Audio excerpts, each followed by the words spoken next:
अस्सलाम वालेकुम दोस्तों, आज हम बात करेंगे इंग्लिश का एक लफ्ज़ इरेक्ट का उर्दू में मतलब। इरेक्ट का उर्दू में मतलब होता है खड़ा करना या तन कर खड़ा होना। इसका इस्तेमाल किसी भी चीज़ को सीधा खड़ा करने या बनाने के लिए किया जाता है, ख़ास तौर पर जब किसी स्ट्रक्चर या बिल्डिंग को बनाया जा रहा हो। मिसाल के तौर पर, अगर एक मकान या कोई इमारत बनाई जा रही हो, तो हम कह सकते हैं कि मज़दूर इमारत को इरेक्ट कर रहे हैं, यानी मजदूर इमारत को खड़ा कर रहे हैं। ये लफ्ज़ ना सिर्फ फिजिकल चीज़ों के लिए बल्कि एब्स्ट्रैक्ट सूरत में भी इस्तेमाल होता है, जैसे किसी सोच या आइडिया को मजबूती से पेश करना।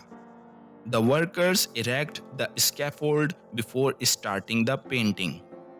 मजदूर पेंटिंग को शुरू करने से पहले स्कैफोल्ड को खड़ा करते हैं। तो दोस्तों, उम्मीद है अब आपको इरेक्ट का मतलब समझ में आ गया होगा। मिलते हैं नेक्स्ट वीडियो में। शुक्रिया।